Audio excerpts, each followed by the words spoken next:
Mr. Brinkman. That was very good. Right now, I'm going to introduce to you our superintendent, Mr. John Little.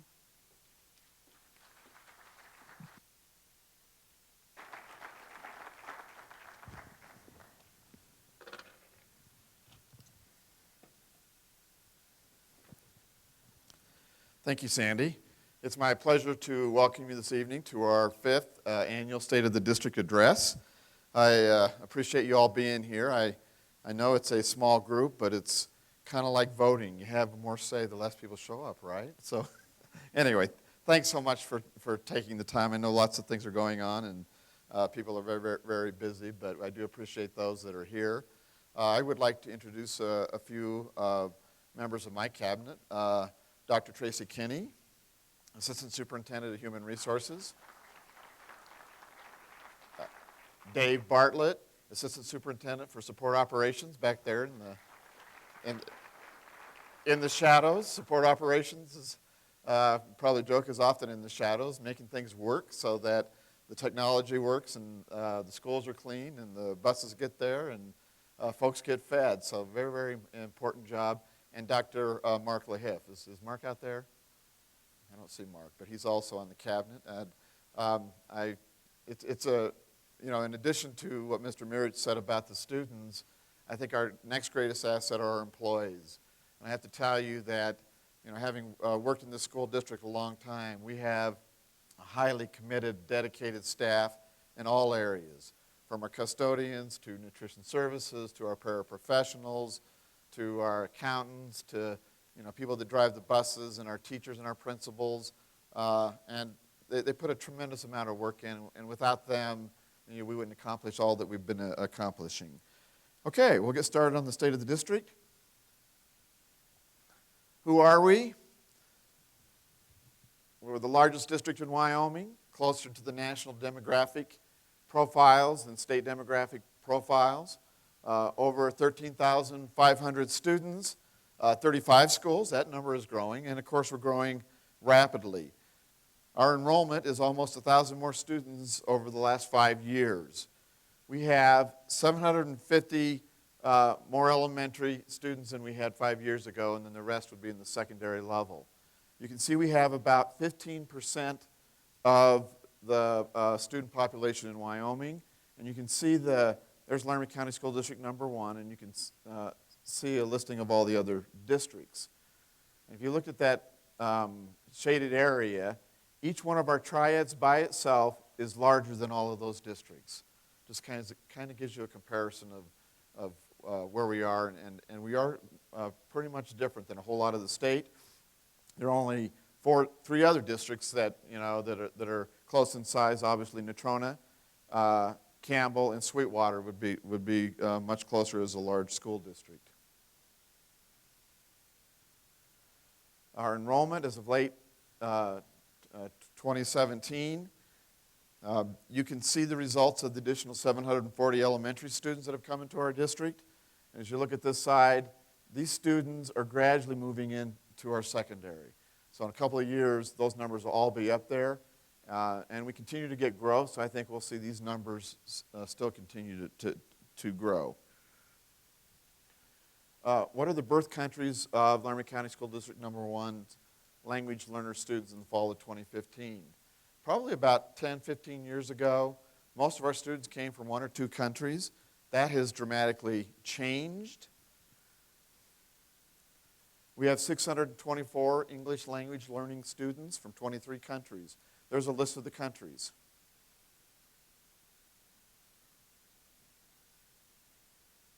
We have, as part of our strategic plan, we have several focus areas. First of all is a graduation from high school. We have 3 comprehensive high schools, Central, South, and East, and then an alternative high school, Triumph. A few years ago, I was looking at the numbers of students in high schools, and Triumph was, in size in the state, was number 10 then. So again, it gives you a perspective of some of the differences of our school district compared to some others. This is a chart of our on-time graduation rate.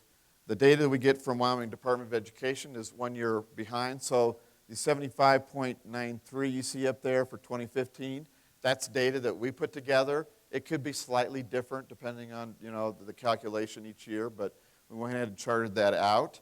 If you look at between year 2012 and 2015, that's a 6.19% increase. We also have and these are on-time graduates. Those that enter ninth grade and graduate 4 years later on time, this is their graduation rate. If we look at students that stay a little bit longer, life happens to families and to students, and sometimes they need a little bit more time to accomplish that. It would be about 5% higher than what you're seeing there in all of those categories. This chart over here, I'm going to talk about this as being one of our goals. What we'd like to do by the end of the year is get to 80% graduation on time. And so that would mean that most of our graduation rate over 5 or 6 years would be about 85%. We've never been there, and that's about a little over a 10% growth rate from 2012 until the end of this next year. So that's one of our challenges we have out there and one of our goals. Another area of focus in our plan is to achieve academic success. What this is the PAWS ACT reading proficiency from 2015. The green bars are Laramie County School District number 1. The gold bars represent Wyoming. Standards for proficiency are set by panels of Wyoming educators and other citizens. These were changed radically in 2013, resulting in fewer students actually meeting the standards. So basically what they're doing is raising the bar and the requirement for these particular assessments. Typically, in a lot of these charts, when we compare it to the state, we'll start off a little bit lower than what you see the rest of the state, but generally, in most of these assessments, we end up a little bit higher by the time they get through 11th grade. This is the PAWS ACT math proficiency, and again, following a similar pattern, you can see the comparison to the rest of the state. This is the PAWS science proficiency. Again, start off a little bit lower, and we end up a little bit higher by the time we get to 11th grade.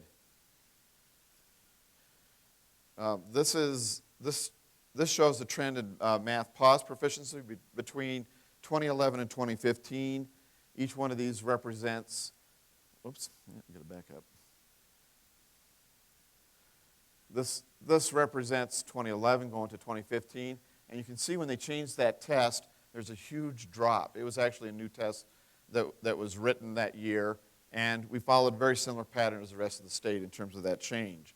It's going to be a challenge, but our goal really is to get those scores back up to where they were previously with the old test, with a more challenging test. This is the PAWS proficiency reading. Again, showing the same kind of thing. We're probably a little bit closer at the 3rd grade than we were, but you can see that drop that occurred when they rewrote the test. This graph shows how the district has done on measures of academic progress, which is a national assessment. Red would be below expected growth.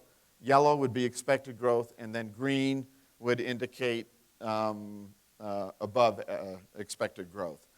On the left is the map improvement, spring to 2014 to spring 2015, and it shows that in all areas we were pretty much had expected growth, K through 8. You can see just slightly lower in, hit the wrong button here, slightly lower at math at kindergarten.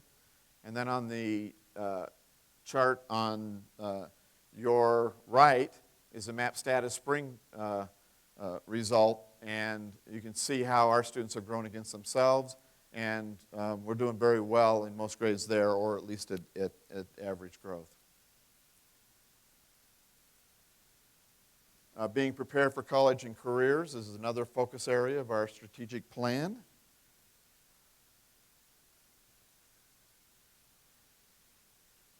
This is the average AT scores for our 11th grade students. One thing I want to point out to you, this dotted line right there, that's the ACT composite minimum for Hathaway scholarship. So if students score above this line, they're going to get some form of the Hathaway scholarship.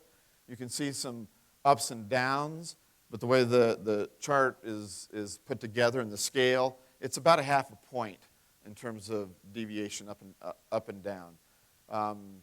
Science is one of our highest, and that kind of parallels back to what we saw in a couple of the previous assessments. Most of them are pretty in line. It's very interesting seeing what happened with English, starting off low, had a spike, and then we had a drop. And again, we're talking less than one percentage point in the scores in that particular area. This is the table shows the eligibility for the Hathaway scholarship at different levels based on GPA, grade point average, and the ACT composite score. The numbers in the, if you, it goes down one side, this is GPA across. I'm sorry, this is GPA here, and then the ACT composite scores are there. So if you get greater than 25 and you have a 3.0 or more, then we had 120 students get the honor scholarship, and that's the highest level. And I think one thing that's interesting about this, these are students that did very well. This whole line right there, all did very well. But you see some students that, are getting a 2.0. It could be various reasons for that. Might not be turning in work. There's kind of a bit of a disconnect there. But these are students we need to keep continuing to work because they could achieve that level.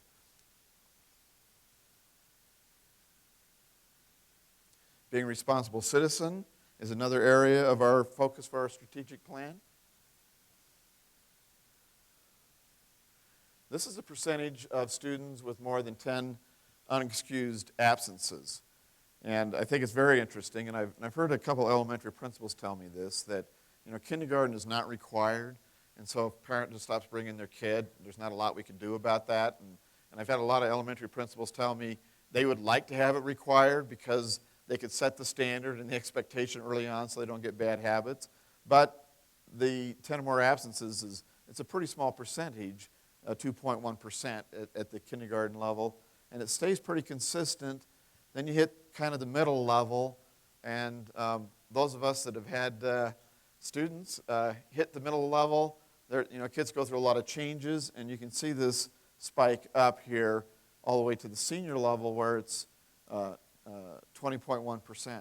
Now that seems like an extremely high level to me, and as I kind of look at that data, that's not truancies, that's unexcused absences. And one of the things in our school district, an excused absence is for illness, it's for bereavement. If you have a family emergency, most principals will consider that. But the way our policies and procedures are written, if a family is, going to go hunting, take a family vacation, those things are not excused in our system. So it could be some of this with parent permission. But the reason, we bring it up is that it's very, very important for kids, obviously, to be there. And one of the things we know, particularly at the 9th grade level, and that's when we kind of see this spike here, at the 9th grade level, that's an early warning indicator, one of 3 regarding a student's opportunities or chances to graduate. It diminishes with their attendance, and it can be a very small amount on the attendance. That, along with the GPA that they earn their 9th grade year, and along with the credits that they earn their 9th grade year, certainly can have an effect on whether or not they cross that stage and earn that diploma. We have done so many things to try to help catch those students.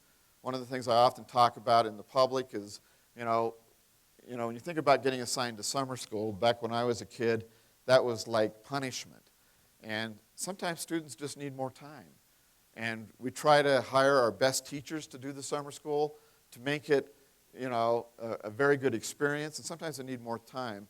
But we have about half of our students that we notify that, summer school will help you, and the students and the parents choose not to avail themselves of that. That's one of our challenges, trying to find better ways to communicate with parents. And I think what often happens is someone tells you in 5th grade, you need summer school, you're thinking, well, I've got lots of years to get it caught up. But what happens then, you hit 7th grade and you're a little bit further behind, and that just keeps happening. And so I think the summer school and extended day opportunities we have during the school year is so important, and we need to find better ways to communicate with our parents and our students to help them understand the importance of that, and that's one of the things that we are working on as a school district. This shows infractions resulting in long-term suspension and expulsion, and very proud of what's happened here. If you look at 2010, 2011, we had 100 long-term suspensions or expulsions. This last year, we're at 66. That's a pretty dramatic change. And just kind of analyzing what are some of the reasons that we feel we have made some of those changes. I think one thing that certainly has helped us is our bullying program. And where I think that's helped us is that early on, we become aware of a whole lot more problems than we did in the past. And so they don't build up where kids are, getting into, extremely difficult fights and some of those kinds of things.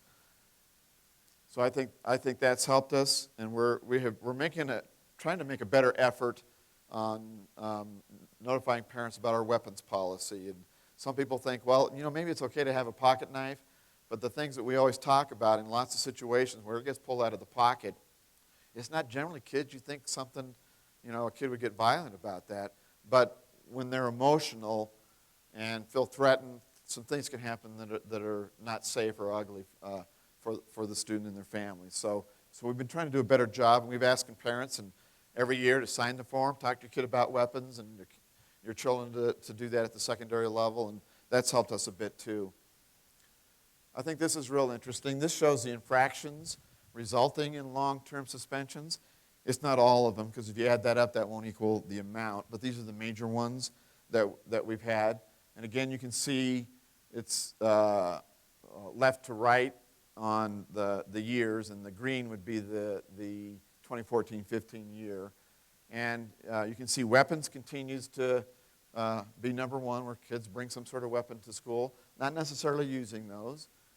We can see that we still have some issues with drugs, and we're starting to see a few more prescription drugs show up.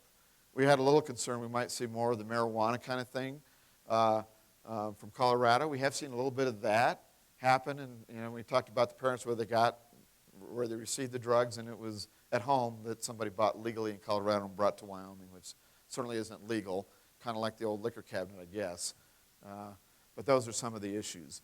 One thing I think is interesting, that really the drop-off of battery, and the difference between battery and fighting. Battery is where a student will just go up and hit somebody, hurt somebody, and there's not a fight, a mutual fight going back and forth. But anyway, I'm glad that we have made some great progress. We still have some growth to do, and we'll continue to do that. But that's one of the things, obviously, that is going to affect graduation in many cases, and many of the students that have to step out of our schools, they get behind in credits, and affects their graduation and affects lots of other things in their lives. Our bullying program, and that was one of the implementations we did in 2012, and the graph, the lighter tan here, was our first survey, and this is the percentage of students who have been bullied by another student 2 to 3 times per month or more in the past couple of months. And then you can see the data from 13 and 14. We're in the process of processing the data for 2015, don't have that. But when we talked to the Oveus bullying folks, they said, boy, that's a big drop, going from 27% to 17%. They weren't sure that we'd be able to maintain that. They thought because of a big push by the district, that we had lots of good reaction from families and from students. And I'm pleased to report, you can see we're still at 12% at 6 through 8, and it's just a percentage point more. So we've been able to maintain that, which I had a little bit of concern if we'd be able to do that. So that's good news, and I think that's making lots of differences. We still have more work to do. We're not satisfied with that, obviously, but we feel that it's a positive trend. This is our strategic plan.